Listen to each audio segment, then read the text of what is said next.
But గతంలో ఒక interview చూసాను, అంబానీలు అంటే ఆ గౌరవం, వాళ్ళ లైఫ్ స్టైల్ కావచ్చు, లేకుంటే వాళ్ళు మార్కెట్ చేసే పద్ధతి, వాళ్ళు ఎంప్లాయ్మెంట్ ఇవ్వడము అనేది. సో అదే ఆరాధన అదే కంటిన్యూ అవుతుందా ఇప్పటికి కూడా? ఇది ఎవరికి? ఆర్జీవి గారికి. అంబానీ అంటే ఎనీబడి హూ సక్సెస్ఫుల్ నేను ఆరాధిస్తానండి. అంటే ఏ ఫీల్డ్ అయినా సరే, including whatever Ambani does you know. So నేను చాలాసార్లు చెప్పింది ఏంటంటే, డబ్బులు సంపాదించినోడు is a better person than డబ్బు లేనోడు కన్నా. అంతేగాని పేదవాళ్ళు అని నేను అనుకోను. పేదవాళ్ళు failures, rich people successful people. Any దాంట్లో సక్సెస్ అయినప్పుడు వాళ్ళని we have to look them at them from a low angle. Same thing continue అవుతుంది. యా. సో ఇప్పుడు పెళ్ళి, ఆ తర్వాత విడాకులు, వీటన్నిటి గురించి మాట్లాడుకున్నప్పుడు గతంలో మీరు ఒక ట్వీట్ చేశారు, రీమ్యారేజ్కి సంబంధించి. ఒకసారి బయటపడ్డ తర్వాత మళ్ళీ దాన్ని సెలబ్రేట్ చేసుకోకుండా ఎందుకు పెళ్లి చేసుకొని అవసరం వచ్చింది, బుద్ధి లేదా అన్నట్టుగా మీరు ప్రశ్నించారు. I don't know the exact tweet, నేనేం పెట్టాను, నా కాంటెక్స్ట్ నాకు తెలీదు. కానీ ద పాయింట్ ఈస్, మీరు ఒకసారి తప్పు చేసి మళ్ళీ చేస్తారనుకుంటే మీ కర్మ అన్నట్టు ఏదో పెట్టుంటుంది. I'm not sure. కానీ ఇంకోటి ఏంటంటే, ఆబ్వియస్లీ మీకు సెకండ్ మ్యారేజ్ అంటే పర్సన్ మారుతారు కదా. పర్సన్ మారినప్పుడు ఈసారి బాగానే ఉంటుందేమో అని మళ్ళీ చేసుకుంటారు. మళ్ళీ ఏదవుతుంది. ఎందుకంటే problem is not with the person, అది ఇన్స్టిట్యూషన్లో ప్రాబ్లం ఉంది. ఇద్దరిని కలిపి ఒక చోట ఉండాలి, కొన్ని నిబంధనలను, భార్యాభర్తలు కాబట్టి ఇలా ఉండాలి అనే నిబంధనల నుంచి వచ్చిన సిస్టంలో ప్రాబ్లం ఉంది. It is not the people. So వ్యవస్థలో ప్రాబ్లం ఉందా? పెట్టేటువంటి వ్యవస్థలో, ఓన్లీ వ్యవస్థ. పెడుతున్న marriage institution is itself fundamentally flawed. So ముహూర్తాల బలం, ముహూర్తాల్లో కూడా ప్రాబ్లం ఉంది కాబట్టి అని సరికొత్త వాదన ఈ మధ్య కాలంలో వస్తుంది. సో వాళ్ళ రాశులు, జన్మ నక్షత్రాలు, ముహూర్తాలు నమ్మటం అనేది ఇట్స్ ఏ సూపర్స్టిషన్ ఆస్పెక్ట్. అది so there is no scientific backing to it.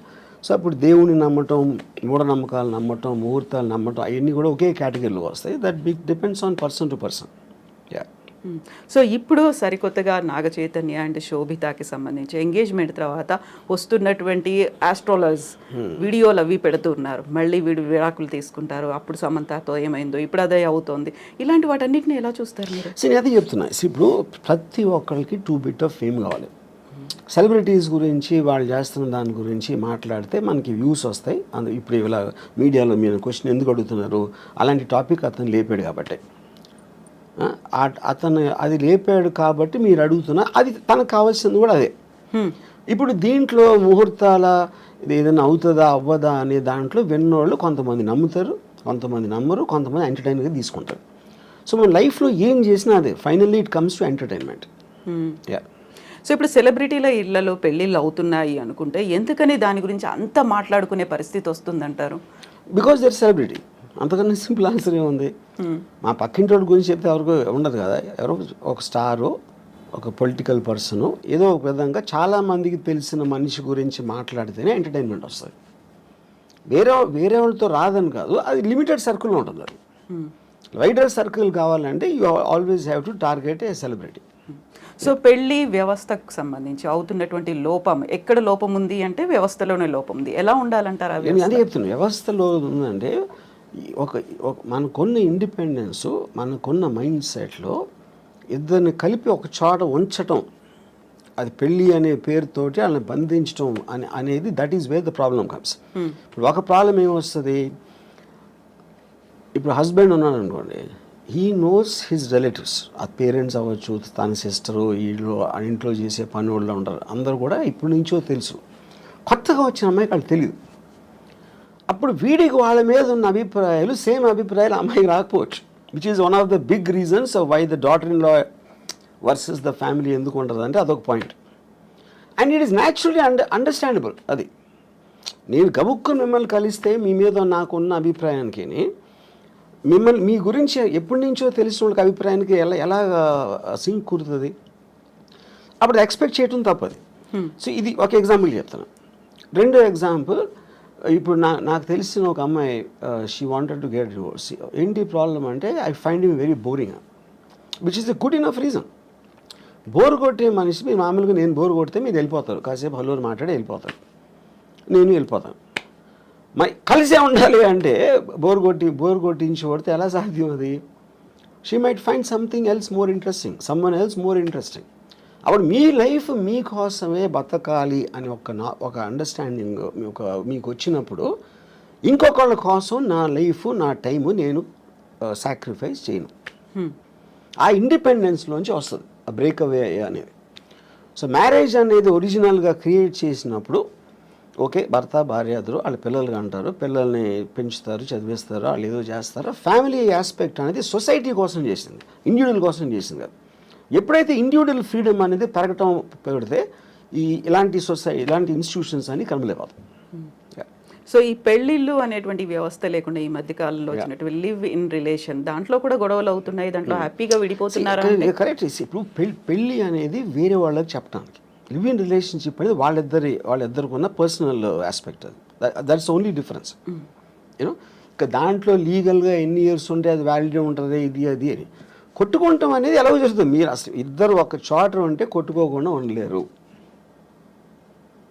అంటే ప్రెషర్ ఆఫ్ అది ఏమంటుంది expectation more than anything else. Yeah.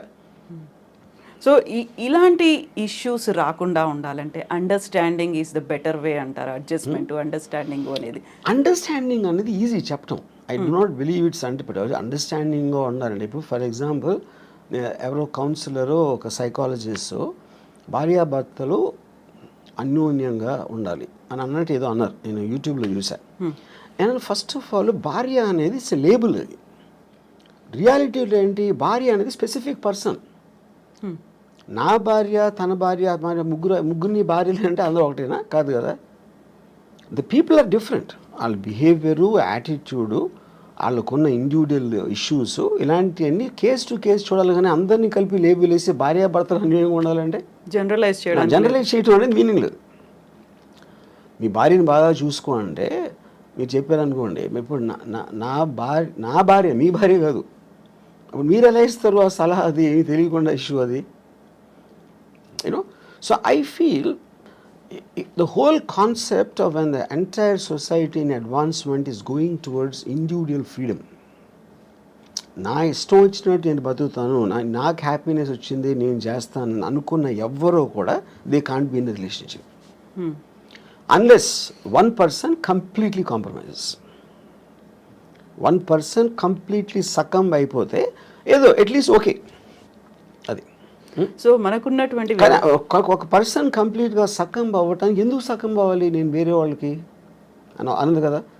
మీ ఫ్రీడమ్ మీకు ఉంది, మీ ఇండిపెండెన్స్ మీకు ఉంది. పాత రోజుల్లో ఏంటి, ఫైనాన్షియల్ ఇండిపెండెన్స్ అమ్మాయిలకి లేనప్పుడు ఇంకా చేసేది లేక దే జస్ట్ అంటే ఒక స్లేవ్స్ లాగా ఉండేవారు. నేను ఇప్పుడు రిబెల్ అయినా కూడా నాకు వేరే గతి లేదు అనుకున్నప్పుడు they will bear with whatever is there for them. Yeah.